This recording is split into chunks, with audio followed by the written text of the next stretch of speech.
Hello दोस्तों, welcome to my channel Umrao classes. दोस्तों, पिछली क्लास मैंने आपकी वर्ण विचार की ली थी जो कि आपका पूर्णतः समाप्त हो चुका है। और उसके कुछ क्वेश्चंस जो मैं लगवाता हूं, तो पिछली क्लास थोड़ी सी लंबी हो रही थी, तो जैसे मैं आपकी क्लास को लंबी नहीं करना चाहता था, तो उसके जो क्वेश्चंस होंगे मैं आज लगा दूंगा।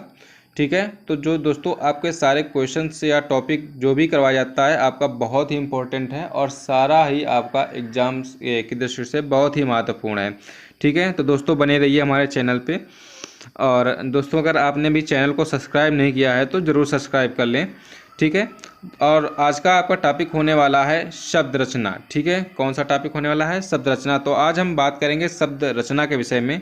तो चलिए हम शब्द की ओर बात करते हैं कि शब्द क्या होता है। ठीक है, अगर शब्द की बात करें, ठीक है, तो शब्द दोस्तों क्या होता है? शब्द मिलकर किससे बना होता है? वर्णों से मिलकर के। किससे मिलकर बना होता है?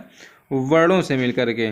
ठीक है, तो अगर हम शब्द की बात करते हैं तो वर्णों का जो सार्थक समूह होता है, कई वर्ण मिला लिए जाएं, ठीक है, तो जो उनका सार्थक समूह बनता है उसको हम शब्द बोलते हैं। ठीक है, अच्छा, शब्द दो प्रकार के होते हैं। अच्छा, वर्ण हम किस दो प्रकार से मिला सकते हैं?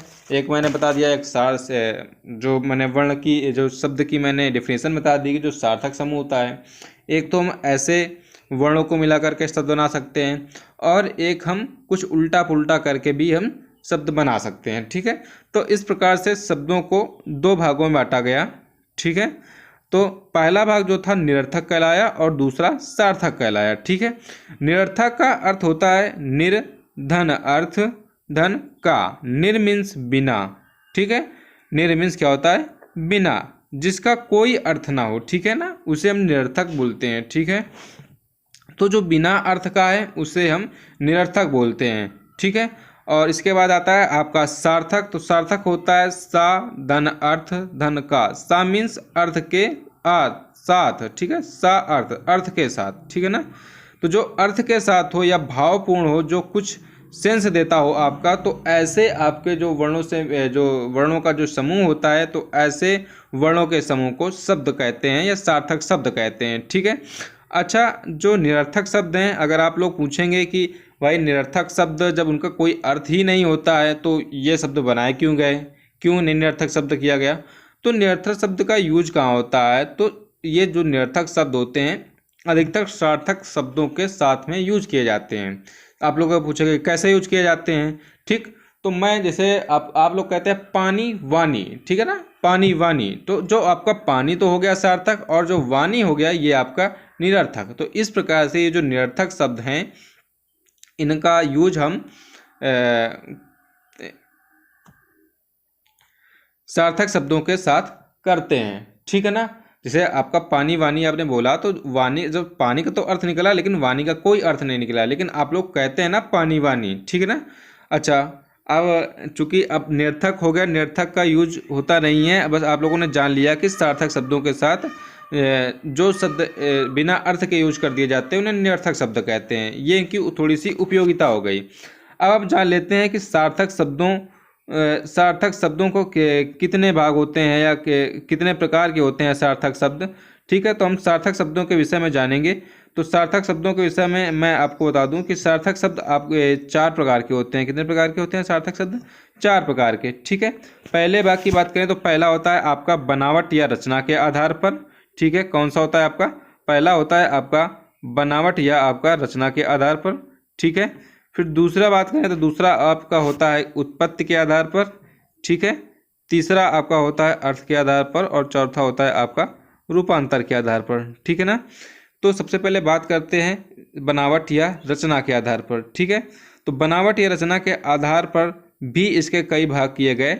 ठीक है, तो बनावट या रचना के आधार पर इसके 3 भाग किए गए। तो पहला भाग जो कहलाया आपका रूढ़ि कहलाया, दूसरा भाग आपका कहलाया यौगिक, और तीसरा भाग कहलाया आपका योगी रूढ़। ठीक है, इसी प्रकार से दूसरा आपका था उत्पत्ति के आधार पर शब्द के भेद। ठीक है, तो उत्पत्ति के आधार पर शब्द 4 प्रकार के होते हैं। कितने प्रकार के होते हैं? 4 प्रकार के। ठीक है, तो इन 4 प्रकारों में कौन कौन से होते हैं? तत्सम, तद्भव, देशज और विदेशज। ठीक है, इनके विषय में तद्भव, तत्सम, देशज, विदेशज आगे हम बात करेंगे।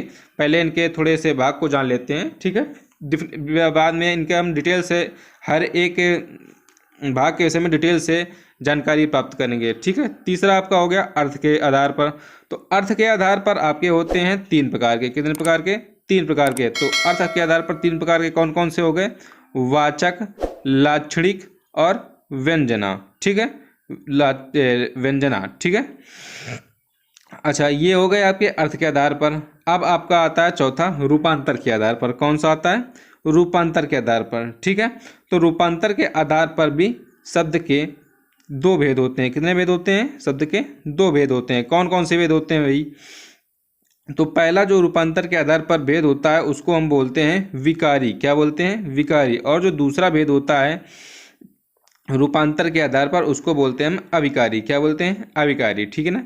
अच्छा, विकारी के भी अब 4 पार्ट होते हैं। कितने पार्ट होते हैं? 4 पार्ट। तो विकारी होते हैं कि जिनमें परिवर्तन हो सकता है, थोड़ा ये परिवर्तनीय होते हैं। ठीक है, ये विकारी कहलाते हैं। और अविकारी होते हैं जो अपरिवर्तनीय होते हैं। आगे इसके विषय में हम डिटेल से जानेंगे कि अविकारी क्या कहलाते हैं और विकारी क्या कहलाते हैं। ठीक है, अभी हम जान लेते हैं कि विकारी के कितने भाग होते हैं और अविकारी के कितने भाग होते हैं। ठीक है, तो सबसे पहले हम बात करते हैं विकारी की। तो ठीक है, तो विकारी 4 प्रकार के होते हैं। ठीक है, कौन कौन से होते हैं? पहला होता है संज्ञा, दूसरा होता है सर्वनाम, तीसरा होता है क्रिया और चौथा होता है विशेषण। ये आपके होते हैं विकारी।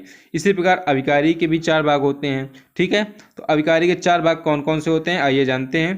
पहला होता है क्रिया विशेषण, दूसरा होता है संबंध बोधक, तीसरा होता है समुच्चय बोधक और चौथा होता है विस्मयादि बोधक। ठीक है, तो ये आपके भाग हो गए अविकारी के। ठीक है, चलिए ये आपका जो शब्द का एक चार्ट के रूप में मैंने आपको बताने की कोशिश की। अब इनके विषय में एक एक करके डिटेल से जानने की कोशिश करते हैं। ठीक है, तो सबसे पहले हमने पढ़ा था सार्थक शब्द का भेद बनावट या रचना के आधार पर। तो सबसे पहले हम पढ़ते हैं बनावट या रचना के आधार पर। ठीक है, बनावट या रचना के आधार पर मैंने बताया था कि बनावट या रचना के आधार पर शब्द के 3 भेद होते हैं। कौन कौन से?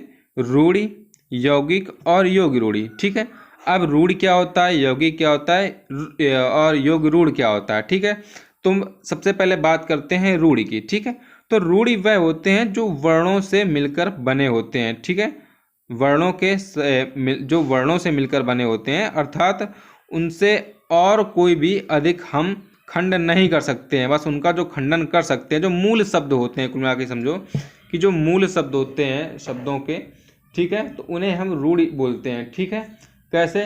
कि जैसे जो आपके संधि आप लोगों ने अगर संधि थोड़ी बहुत पढ़ी होगी, तो संधि में जो विच्छेद करते हैं, तो जो प्लस के दोनों साइड आपके लिखे जाते हैं, तो ये मूल शब्द हुआ करते हैं। ठीक है, इनका और अधिक खंडन नहीं किया जा सकता है। खंडन इनका होगा तो सिर्फ वर्णों में होगा। ठीक है, तो ऐसे शब्दों को हम रूढ़ि बोलते हैं। ठीक है, तो जो आपके जो विच्छेद होते हैं ये आपके रूढ़ि कहलाते हैं। तो मैंने लिखा कि वे शब्द जिनके सार्थक खंड ना हो सकें, अर्थात वर्णों के योग से बने होते हैं, रूढ़ि शब्द कहलाते हैं। ठीक है, जैसे कुछ एग्जाम्पल लेते हैं। तो एग्जाम्पल जैसे आपका है विद्या। अच्छा, अब विद्या का कोई भी आप टुकड़ा कर सकते हैं जो जो आपका एक सार्थक खंड दे सके, तो आपका आंसर होगा नहीं दे सकते हैं। क्यों? क्योंकि विद्या खुद एक मूल शब्द है। इसका अगर हम खंडन करना भी चाहें तो इसका आप वर्णों के रूप में खंडन कर सकते हैं। कैसे? जैसे विद्या है तो वाह। ठीक है, अब वाह से हमने आ हटा लिया, इसका जो स्वर मात्रा खींच ली। ठीक है, तो वाह वी वाह के बाद हमने वाह से ई की मात्रा चुरा ली, तो वाह के बाद आपका ई अलग हो जाएगा। फिर इसके बाद आता है दया। ठीक है, तो आपका आधा दा है। ठीक, फिर इसके बाद या, और या से हमने बड़ा की मात्रा अलग कर ली, तो आपका हो गया ये इनका खंडन हो गया। ठीक है, इसी प्रकार हमने हिम का किया। ठीक है, तो हा आया, हा से हमने ई की मात्रा चुरा ली, तो हा में हा अपना अकेला हो गया। ठीक है, इससे हमने ई की मात्रा चुराई तो ई अलग हो गया। ठीक है, फिर माँ और माँ से आ अलग हो गया। ठीक है, इसी प्रकार आलय की बात करते हैं तो बड़ा आ, चूंकि ये स्वर ही है। ठीक है, फिर व्यंजन में ला अलग कर लिया और ला से हमने स्वर को खींच लिया, तो आपका आ गया आ। इसी प्रकार या से हमने आ खींच लिया तो आ अलग हो गया और या आ गया। ठीक है, इसी प्रकार आपके हो गया महा, कमल और राम। तो ये सारे शब्द जो ऐसे होते हैं जिनका हम और अधिक खंडन नहीं कर सकते हैं, तो ये शब्द आपके रूढ़ि कहलाते हैं। ठीक है, इसके बाद हम बात करते हैं यौगिक। ठीक है, तो यौगिक क्या होते हैं? तो चलिए जानते हैं यौगिक क्या होते हैं। तो वे शब्द जो 2 या 2 से अधिक सार्थक शब्दों के योग से मिलकर बने होते हैं। ठीक है, ऐसे शब्द जो दो या दो से अधिक, दो भी हो सकते हैं और दो से भी अधिक भी हो सकते हैं, तो ऐसे सार्थक शब्दों में, कैसे शब्द होने चाहिए, सार्थक, जिनका कोई अर्थ निकल रहा हो, ठीक है। तो सार्थक शब्दों के समूह के योग से बने होते हैं, तो ऐसे शब्दों को हम क्या कहते हैं, यौगिक शब्द कहते हैं। ये प्रायः आपके जो जिन शब्दों का हम विच्छेद कर सकते हैं, जैसे विद्यालय, ठीक है, तो विद्या धन आलय, तो जो आपका विद्यालय शब्द हो जाएगा, ठीक है, जो आपका विद्यालय शब्द हो जाएगा, ये आपका कहलाएगा यौगिक शब्द, चूंकि ये विद्या और आलय ये दो मूल शब्दों से या दो रूढ़ि शब्दों से मिलकर बना हुआ है, ठीक है। तो ऐसे शब्दों को हम क्या बोलते हैं, यौगिक, ठीक है। फिर इसके बाद जैसे हिमालय हो गया, तो हिम और आलय दो मूल शब्द हो गए, हिम और आलय, तो ऐसे दो मूल शब्दों या दो रूढ़ि शब्दों के योग से बना हुआ है आपका हिमालय। इसी प्रकार कुछ और वर्ण मैंने लिए हैं, ठीक है, जैसे आपका इत्यादि, तो इति धन आदि, ठीक है, महेश, छात्रावास, राकेश, तो कुछ इस प्रकार के ऐसे शब्द होते हैं जिनका हम शब्दों के रूप में या रूढ़ि शब्दों के रूप में इनका खंडन कर सकते हैं, ठीक है। तो ऐसे शब्दों के योग को हम यौगिक शब्द बोलते हैं, ठीक है। इसके बाद आपका आता है योग रूढ़ि, ठीक है। योग रूढ़ को अगर हम थोड़ा मोटा मोटा समझें तो जो बहुब्रीहि समास होता है, ठीक है, बहुब्रीहि समास में क्या होता है कि अन्य अर्थ प्रधाना बहुब्रीया, ठीक है, कोई अन्य अर्थ प्रधान होता है, ठीक है। तो ऐसे शब्द आपके क्या होते हैं, बहुब्रीहि समास के अंतर्गत आते हैं, ठीक है। तो वही मैंने बताने की कोशिश की कि वे शब्द जो दो या दो से अधिक सार्थक शब्दों के योग से तो बने होते हैं, परंतु वह समान अर्थ न देकर के एक विशेष अर्थ देते हैं। कैसा अर्थ देते हैं, समान अर्थ न देकर के कोई विशेष अर्थ देते हैं। जैसे मैं बात करता हूँ दशानन, ठीक है, तो ये दो शब्दों के या दो मूल शब्दों के योग से तो बना होता है या दो सार्थक शब्दों के योग से तो बना होता है, परंतु ये एक शब्दार्थ में अर्थ ना दे करके एक अन्य अर्थ देते हैं। जैसे दशानन, दशानन को हम रावण के नाम से जानते हैं, ठीक है, तो हम दशानन ना कह के आप लोगों से दशानन कहा जाएगा तो आप लोग समझ जाएंगे कि रावण की बात हो रही है, ठीक है। तो ऐसे शब्दों को हम योग रूढ़ि शब्द कहते हैं, ठीक है।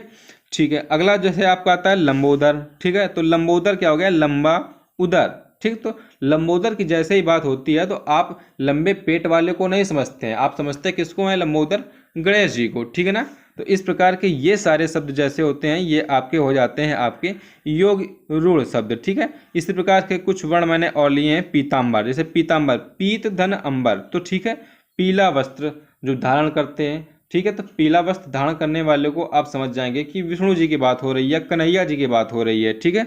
इसी प्रकार आपका आता है पंकज, ठीक है। अगर हम पंकज की बात करें तो बनता है पंक धन जा, तो पंक मीन्स होता है कीचड़, जा मीन्स होता है जन्मा, ठीक है। पंक मीन्स कीचड़ और जा मीन्स जन्मा, तो जो कीचड़ में जन्मा होता है उसे हम कमल बोलते हैं, ठीक है। इसी प्रकार जलज, जल में जमना, ठीक है, जल मीन्स जल पानी और जा मीन्स जन्मा, तो जल में जो जन्मा हो उसे भी हम कमल बोलते हैं, ठीक है। तो इस प्रकार के ये दोनों शब्द भी आपके क्या हो गए, योग रूढ़ हो गए, ठीक है। इसके बाद आते हैं जलद, ठीक है, तो जल आपका हो गया पानी और दा होता है देने वाला, तो पानी देने वाला कौन होता है, बादल, ठीक है, क्या होता है, बादल। तो इस प्रकार के ये शब्द भी आपका योग रूढ़ हो जाता है। जैसे आपका अगला है जलधि, ठीक है, तो जल प्लस धी, ठीक है, तो जल के बाद आपका धी आता है, तो धी मीन्स होता है धारण करने वाला, ठीक है। तो जल को जो धारण करता है उसे हम बोलते हैं समुद्र, ठीक है। तो ये आपका हो जाता है। और आगे मैं अगर दोस्तों अगला चालू करता हूँ उत्पत्ति के आधार पर, ठीक है, तो हो सकता है सेशन थोड़ा बड़ा हो जाए चूँकि मुझे क्वेश्चन भी कराने हैं, ठीक है, इसलिए मैं आज सेशन को थोड़ा यहीं पे रखता हूँ। और जैसे उत्पत्ति के आधार पर इसको उत्पत्ति, इतिहास, स्रोत या शब्द भंडार, कई सारे नाम होते हैं। इसके 4 भेद मैंने बताए थे, तद्भव, तत्सम, देशज और विदेशज, ठीक है। तो इसको मैं नेक्स्ट वीडियो के लिए रखता हूँ और आगे हम क्वेश्चन कर लेते हैं, ठीक है। तो अगर हम क्वेश्चन की ओर चलते हैं दोस्तों, ठीक है, तो सबसे पहला क्वेश्चन है, मैं आपसे क्वेश्चन दोस्तों पूछता जाऊंगा, आप लोग आंसर देते जाइएगा कमेंट करके। तो सबसे पहला क्वेश्चन है आपका कि जो शा ध्वनि है इसका उच्चारण स्थान है, आप लोग कमेंट करके बताइए, जो शा वर्ण है इसका उच्चारण स्थान क्या होता है।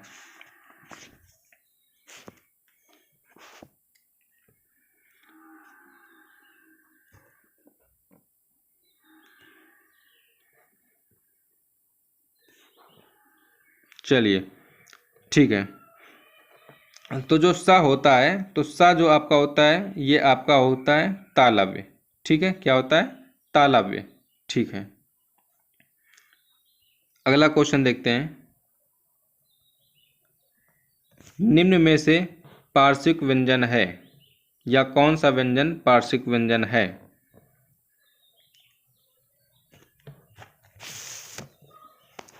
जल्दी से कमेंट करके बताइए कि निम्न में से कौन सा व्यंजन जो है पार्श्विक है। चलिए, मैंने दोस्तों बताया था जो पार्श्विक व्यंजन होता है आपका क्या होता है? ला। क्या बताया था मैंने? जो पार्श्विक व्यंजन आपका होता है वो होता है आपका ला। चलिए, अगला क्वेश्चन है दोस्तों आपका, या रा ला वा किस वर्ग के व्यंजन हैं? ठीक है, चलिए जल्दी से दोस्तों कमेंट करिए कि जो आपके या रा ला वा है किस वर्ग के व्यंजन हैं।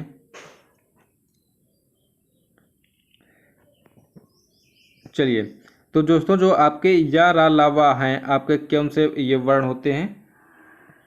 अंतस्थ होते हैं। ठीक है, क्या होते हैं ये आपके? अंतस्थ। ठीक है, चलिए अगला क्वेश्चन देखते हैं कि निम्न में से कौन सा अर्ध स्वर है? ठीक है, निम्न में से कौन सा शब्द जो है आपका अर्ध स्वर है? जल्दी से कमेंट कर बताइए कि दोस्तों निम्न में से कौन सा शब्द जो है, जो कौन सा स्वर है जो आपका अर्ध स्वर कहलाता है?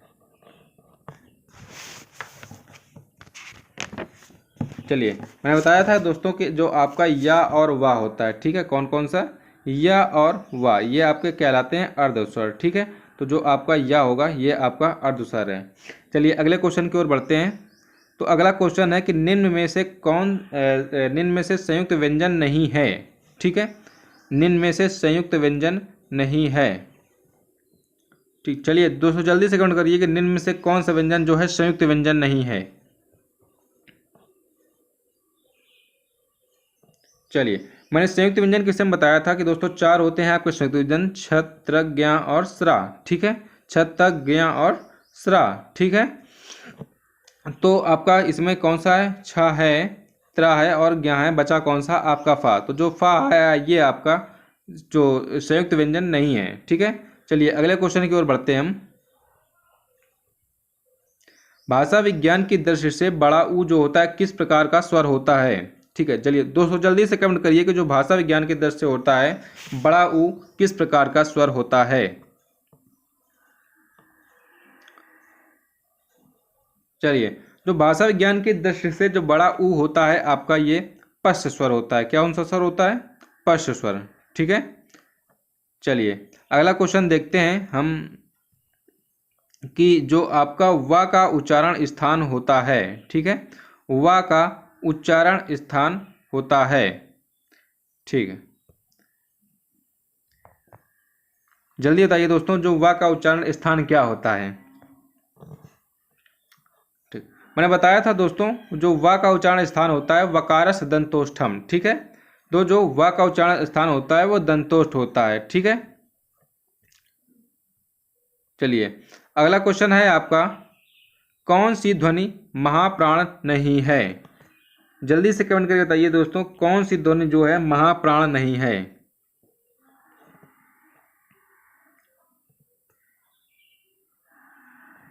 चलिए दोस्तों, मैंने बताए थे कि अल्प प्राण और महाप्राण दो होते हैं। ठीक है, ठीक है, प्राणत्व के आधार पर। तो मैंने बताया था कि जो आपका प्रत्येक वर्ग का आपका पहला, तीसरा, पांचवा ये आपके होते हैं अल्प प्राण, और जो आपका दूसरा और चौथा ये होते हैं आपके महाप्राण। इसके अलावा जो अल्प प्राण में आपके आते हैं अंतस्थ और हृस्व स्वर। ठीक, अंतस्थ आपके हो गए यारा लावा और हृस्व स्वर हो गए आ, ई, उ और री। ठीक है, ये आपके आते हैं अल्प प्राण में। बाकी इसमें जो ऊष्म हो जाते हैं और ऊष्म के बाद आपके सारे दीर्घ स्वर हो जाते हैं आपके महाप्राण में। तो आपसे पूछा गया कौन सा महाप्राण नहीं है। ठीक है, तो महाप्राण की विषय में बात करें तो आपका ये खा हो जाएगा, है, घा भी है, जो आपका जा है ये आपका महाप्राण नहीं है, चूंकि ये कौन सा है? ये अल्प प्राण है। ठीक है, चलिए अगला क्वेश्चन देखते हैं कि किस वर्ग का उच्चारण स्थान कंठ तालु है? चलिए जल्दी से कमेंट करके बताइए दोस्तों कि किस वर का उच्चारण स्थान जो है कंठ तालु है।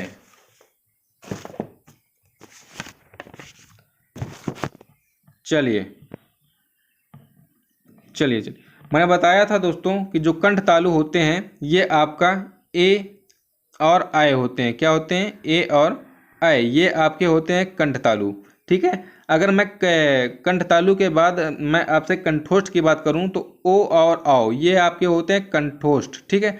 तो आपका जो कंठ तालु की इसमें बात कर रहा है कि किस वर्ग का उच्चारण स्थान कंठ तालु है। ठीक है। तो आपका कौन सा हो जाएगा? आपका ए। ठीक है, ये ऑप्शन सही हो जाएगा। चलिए आज का दोस्तों सेशन यहीं से समाप्त करते हैं। ठीक है। आप और कल दोस्तों हम इसके आगे से शुरू करेंगे। ठीक है। तो चलिए दोस्तों आज के लिए इतना ही रखते हैं। और दोस्तों अगर किसी भी एग्ज़ाम की तैयारी कर रहे हैं तो ये आपके लिए बहुत ही लाभकारी है। ठीक है। तो ये आपके सारे एग्ज़ाम, जैसे आपके कुछ आने वाले एग्ज़ाम हैं UP TET, C TET, TGT, PGT या आरओ एआरओ हो या यूपीएसआई हो या कोई भी वनडे एग्ज़ाम हो जिसमें आपसे हिंदी पूछी जाती है, तो ये जो आपके सारे वीडियो हैं आपके एग्ज़ाम पॉइंट ऑफ व्यू से बहुत ही लाभकारी हैं। ठीक है। तो आप जुड़े रहिए हमारे चैनल उमराव क्लासेस से।